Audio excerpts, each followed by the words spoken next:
من أهل الكتاب وما تلا وأنا يدانا في المكان الذي تلا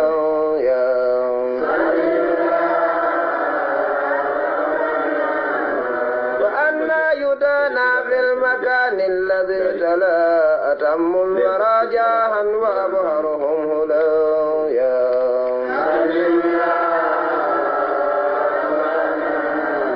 أتم الورى جاها وأبهرهم هلا له المدح يجلى والصفاءة تخبأ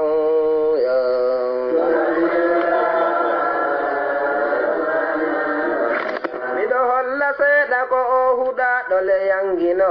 mawdintinare raɗi mo bonni o ettata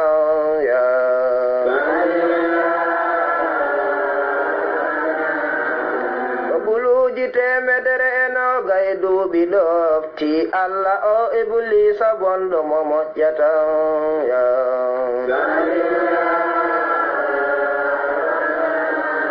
konde Allah dalanno malaika fo yosu jam baba adama olle inni o sunjata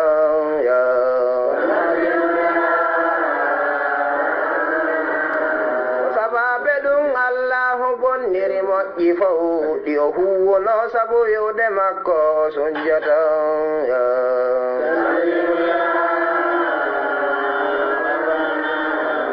sababe ɗum allahu bonniri moƴƴi fawɗi o huwono sabu wiwde makko o sunjata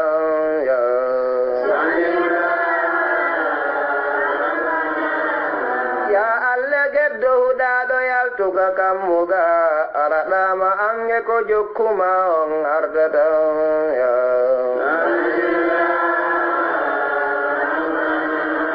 iblisa wi dewere ono mami no warrata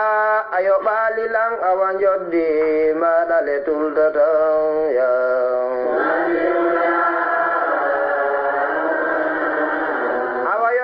dewere ono mami kadunaga urnede atuma ɓiɓɓe adama lannata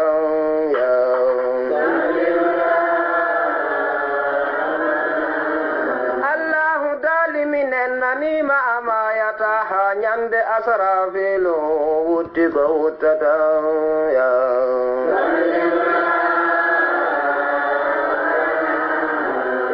sawoni o majjinayɓe o wawi fof ko wona suɓaɓe seniɗo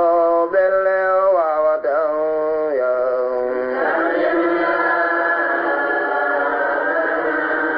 iblisa woni o majjinayɓe o wawi fof ko wona suɓaɓe seniɗo ɓelle o wawata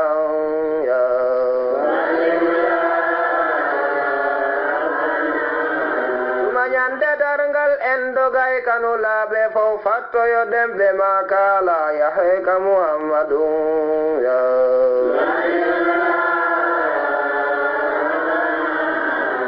derkema ya rahamanu yurmede shaykhu men waɗanɓe ka moftoro gangu nalgoɓe hotobira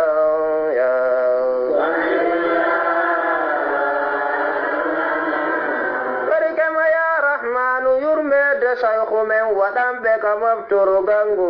nalgoɓe hotobira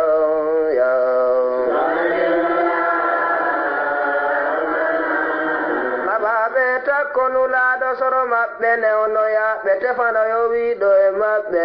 nyande o nangira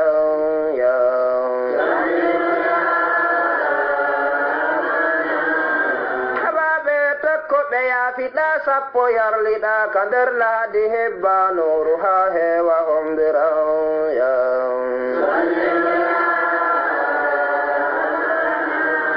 mbiyam ɓuɓuɗen galasi yarnaɓe sonowo ka wendunu laaɗo suɓaɗo inna duka wagara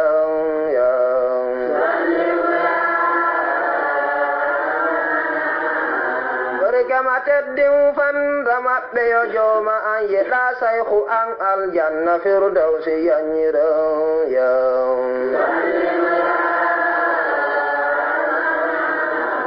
waabili yurmingol e waabili yaafegol e fawtere urli e sal sabilu e ambara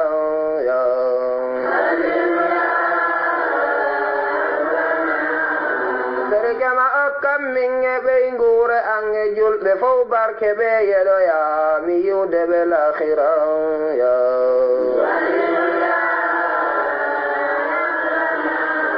serikema wurnumo wurnuɗa e amen e hoore diina yeɗamo dewal jaɓangal dandora ya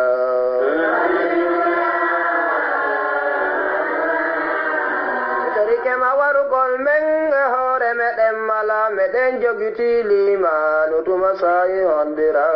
ya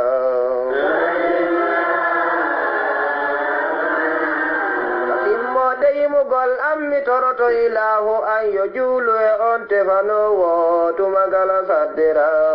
ya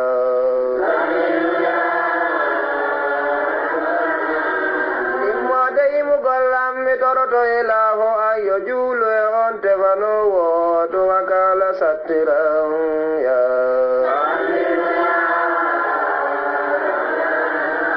fammindinade yoni yo joman nafuru en yo o yaafo en yo o surru en ko wirtata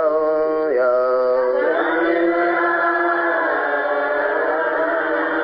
fammindinade yoni yo joman nafuru en yo o yaafo en yo surru en ko wirtata ya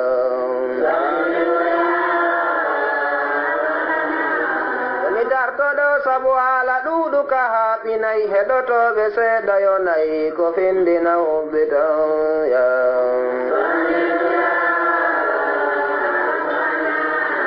mi dartoɗo jollimana kuɗu un yoni yomi dartoɗo sabu haala ɗuuɗu ka haaɓinayi ya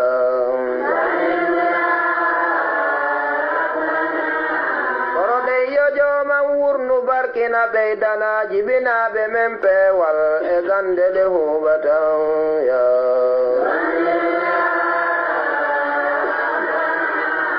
allahu wallahi en nulaɗo muhammadu